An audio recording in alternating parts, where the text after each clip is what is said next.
Hello students. आज की class में हम टाइप्स ऑफ पैटर्न अलाउंसेस पढ़ने जा रहे हैं। तो सबसे पहला पैटर्न अलाउंस है हमारा श्रिंकेज और contraction allowance.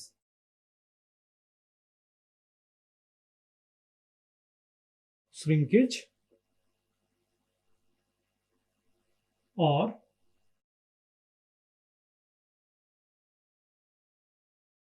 Contraction allowance.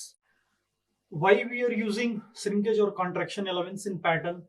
First point है इसमें it is provided to compensate for shrinkage of material। देखिए कोई भी हमारा मेटल होता है वो जब लिक्विड से सॉलिड में कन्वर्ट होता है तो वो श्रिंक करता है। इस वजह से हमें पैटर्न में ये श्रिंकेज और कॉन्ट्रैक्शन अलाउंस देना पड़ता है। इस केस में हम पैटर्न के साइज को थोड़ा सा बड़ा बनाते हैं। कितना बड़ा बनाते हैं? जितना कि परसेंटेज श्रिंक होता है कोई भी पर्टिकुलर मेटल या मटेरियल। चलिए देखते हैं। सबसे पहले इसमें श्रिंकेज और कॉन्ट्रैक्शन अलाउंस में हमें कूलिंग कर्व की सहायता से अंडरस्टैंड करना पड़ेगा इस टॉपिक को। तो देखिए मैं सबसे पहले कूलिंग कर्व ड्रॉ करता हूं। वाई एक्सिस टेम्परेचर हो जाएगा और एक्स एक्सिस टाइम हो जाएगा।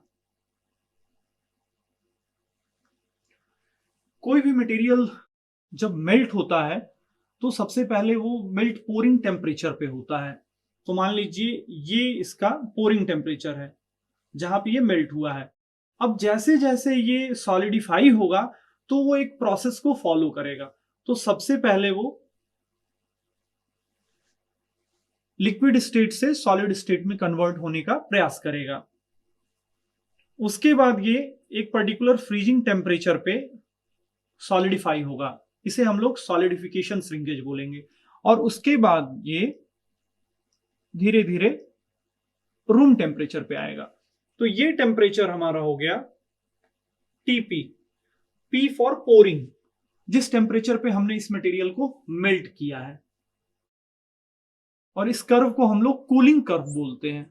This is our cooling curve. इसलिए बोलते हैं क्योंकि ये ठंडा हो रहा है मटेरियल। ये हमारा पोरिंग टेम्परेचर हो गया। अब धीरे धीरे ये मटेरियल पोरिंग टेम्परेचर से विथ रिस्पेक्ट टू टाइम ये सॉलिडिफिकेशन स्टार्ट टेम्परेचर पे आया। तो इसको मैं एस कर देता हूं और इसको ई कर देता हूं। ये टीएस हो जाएगा, सॉलिडिफिकेशन स्टार्ट टेम्परेचर, और ये सॉलिडिफिकेशन एंड टेम्परेचर। और ये टेम्परेचर हमारा टी आर हो जाएगा, रूम टेम्परेचर। तो यहां जो श्रिंकेज होगा इसे हम लोग लिक्विड श्रिंकेज बोलेंगे। इसे हम लोग लिक्विड श्रिंकेज बोलेंगे। Liquid shrinkage. यहां जो श्रिंकेज होगा इसे हम लोग सॉलिडिफिकेशन श्रिंकेज बोलेंगे। Solidification shrinkage. जिस श्रिंकेज की बात हम लोग कर रहे हैं, श्रिंकेज और कॉन्ट्रैक्शन अलाउंस, वो इस श्रिंकेज की बात कर रहे हैं हम। ये इसको हम लोग बोलते हैं solid shrinkage. This is our solid shrinkage. Liquid shrinkage और सॉलिडिफिकेशन श्रिंकेज हम लोग राइजर की मदद से कंपनसेट करते हैं। लेकिन ये जो सॉलिड श्रिंकेज होता है, जो सॉलिडिफिकेशन एंड टेम्परेचर से रूम टेम्परेचर तक आने में होता है, इसे हम लोग पैटर्न में श्रिंकेज या कॉन्ट्रैक्शन अलाउंस देकर के कंपनसेट करते हैं। एक छोटा सा एग्जांपल देखते हैं। मान लीजिए हमारा कोई ऑब्जेक्ट है। ये डायमेंशन 50 mm है, ये डायमेंशन 100 mm है, और ये डायमेंशन लेट्स से 70 mm है।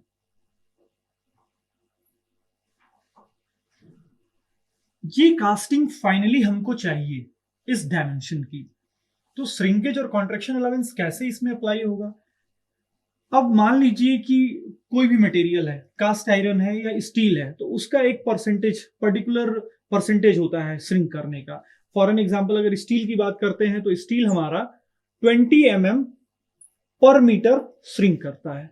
उसी तरह से कास्ट आयरन की बात करें तो 10 mm पर मीटर श्रिंक करता है। तो ये हम लोग लिटरेचर से देख सकते हैं कि कौन सा मटेरियल कितना श्रिंक करता है पर मीटर। तो इस केस में ये कास्टिंग फाइनल चाहिए हमको। इसका मतलब स्टील 20 mm पर मीटर श्रिंक कर रहा है, कास्ट आयरन 10 mm पर मीटर श्रिंक कर रहा है। इसका मतलब ये जो डायमेंशन है, इसमें हमें पैटर्न के डायमेंशन में ये पर्टिकुलर श्रिंकेज वैल्यूज को कैलकुलेट करके ऐड करना पड़ेगा। यानी जब हम इसको ऐड करेंगे तो ये डायमेंशन जो है वो बड़ा हो जाएगा, यानी लीनियर डायमेंशंस में हम इसको ऐड करेंगे इन श्रिंकेज वैल्यूज को, तो जो हमारा पैटर्न का साइज होगा वो इंक्रीज कर जाएगा। तभी फाइनली जो एग्जैक्ट कास्टिंग हमको चाहिए वो हमको मिल पाएगा। तो ये जो श्रिंकेज और कॉन्ट्रैक्शन अलाउंस है, ये नॉर्मली हमारे पैटर्न्स में ही हम इसकी वैल्यूज को ऐड करके चेक करते हैं। So second pattern allowance is draft और टेपर अलाउंस। चलिए देखते हैं ड्राफ्ट और टेपर अलाउंस। ड्राफ्ट और टेपर अलाउंस बेसिकली हम किसी भी पैटर्न में इस वजह से देते हैं for the easy withdrawal of the pattern. हम पैटर्न को बहुत आसानी से, या जो हमारी फाइनल कास्टिंग है उसको हम बहुत आसानी से निकाल सकें, इस वजह से हम लोग ड्राफ्ट या टेपर अलाउंस पैटर्न में देते हैं। तो देखिए अगर नॉर्मल पैटर्न है तो वो तो बहुत आसानी से निकाला जा सकता है। देखिए इसमें जो हमारा पैटर्न है वो बहुत सीधा साधा पैटर्न है, तो इसको निकालने में इशू क्या होता है कि इसको निकालेंगे तो कई बार चांसेस होते हैं कि ये साइड वॉल्स डिस्टॉर्ट हो जाए। साइड वॉल्स डिस्टॉर्ट हो जाने से हमारा कास्टिंग का जो शेप है वो गड़बड़ हो सकता है, तो निकालने में थोड़ा सा टफ होता है ये। तो इसी वजह से हम लोग ड्राफ्ट और टेपर अलाउंस देते हैं कि जो भी हमारी फाइनल कास्टिंग है वो बहुत आसानी से हम उसको निकाल पाए। तो देखिए वो शेप कैसा होता है, वो इस प्रकार का होता है। ये हमारा मोल्ड फ्लास्क है। तो ये जो टेपर सेक्शन होता है वो वर्टिकल साइड में हम लोग देते हैं। तो अब जो हमारा पैटर्न दिखाई देगा वो इस प्रकार का कुछ दिखाई देगा।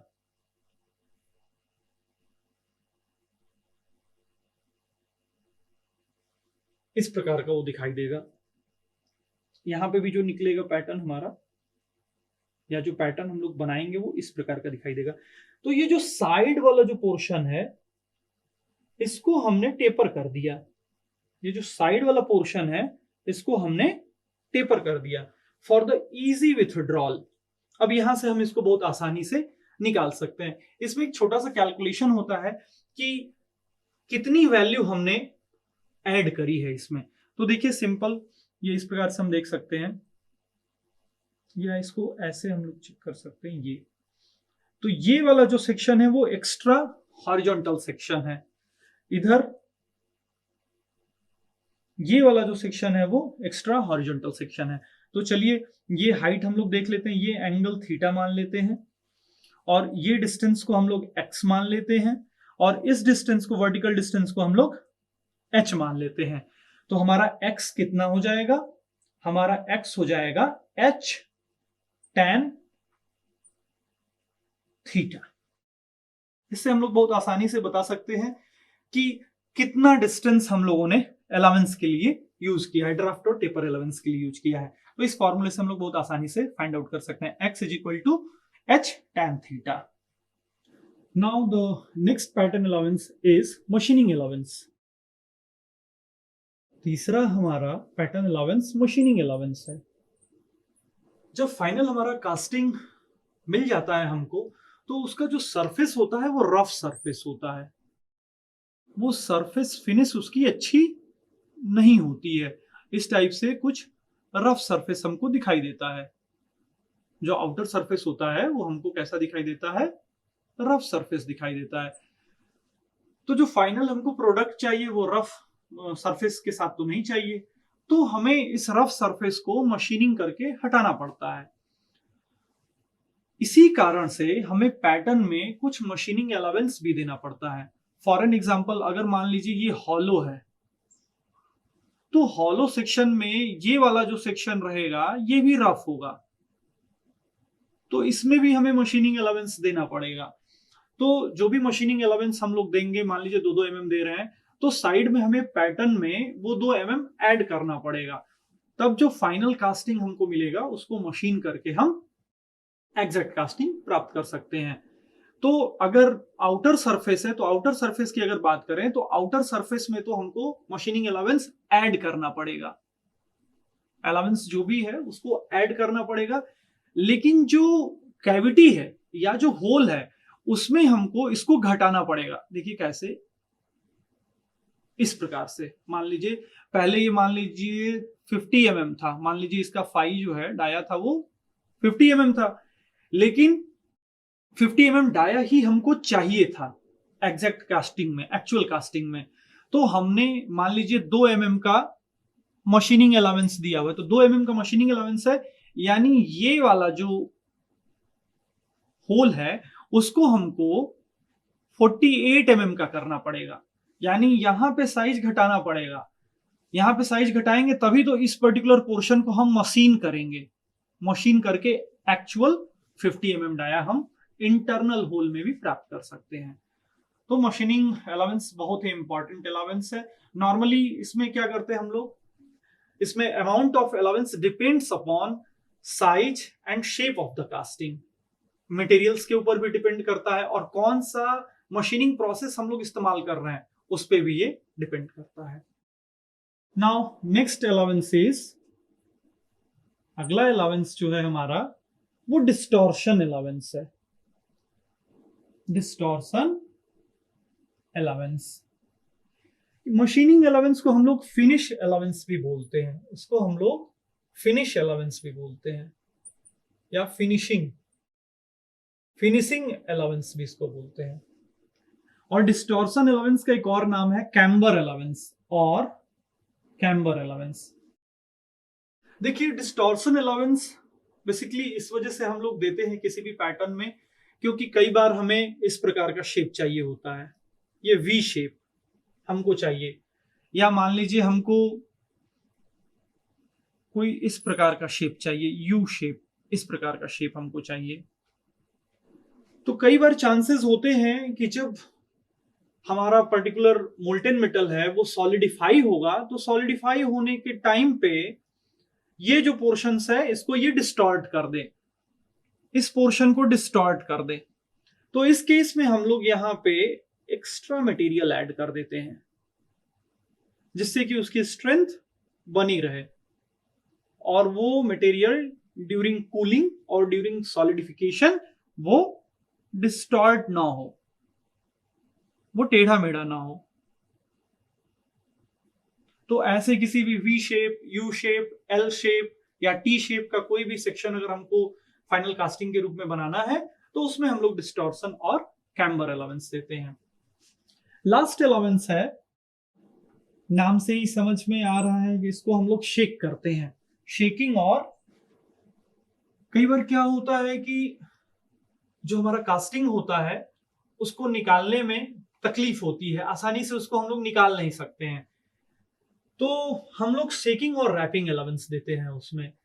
शेकिंग और रैपिंग अलाउंस नॉर्मली हमारा निगेटिव अलाउंस कहलाता है। इसके पहले जो भी अलाउंसेस हमने देखे, मशीनिंग देखा या हमने श्रिंकेज या कॉन्ट्रैक्शन अलाउंस देता, तो हम लोग पैटर्न में हम लोग कुछ ऐड करते थे एक्स्ट्रा अमाउंट, लेकिन यहाँ शेकिंग और रैपिंग अलाउंस में हम लोग सब्सट्रैक्ट करेंगे पर्टिकुलर पैटर्न के साइज को, तो इसको हम लोग नेगेटिव अलाउंस भी बोलते हैं, इसको हम लोग नेगेटिव अलाउंस भी बोलते हैं। देखिए नॉर्मली हमारा पैटर्न इस प्रकार का है, थोड़ा सा अलाउंस इसमें हम लोग मोल्ड कैविटी में ही, मोल्ड में ही हम लोग थोड़ा सा अलाउंस रखते हैं, तो इसको हम लोग नेगेटिव अलाउंस कहते हैं। ये इसलिए हम लोग इस पैटर्न में हम लोग ये अलाउंस देते हैं, एक्स्ट्रा ये जो दिया है, कि आराम से इसको हम शेक कर सकें, इसको हिला करके यहां से हम शेक करके हम लोग अपने कास्टिंग को बाहर निकाल सकें। तो ये जो एक्स्ट्रा मटेरियल आप लोग देख रहे हैं ये नेगेटिव अलाउंस है और इसे ही हम शेकिंग और रैपिंग अलाउंस बोलते हैं। पैटर्न अलाउंसेस में हमने 5 प्रकार के अलाउंसेस देखे, श्रिंकेज और कॉन्ट्रैक्शन अलाउंस देखा, उसके बाद ड्राफ्ट और टिपर अलाउंस देखा हम लोगों ने, उसके बाद मशीनिंग और फिनिशिंग अलाउंस, देन डिस्टॉर्शन और camber allowance, and at last हम लोगों ने शेकिंग और रैपिंग अलाउंस देखा। That's all for today's class. Thank you.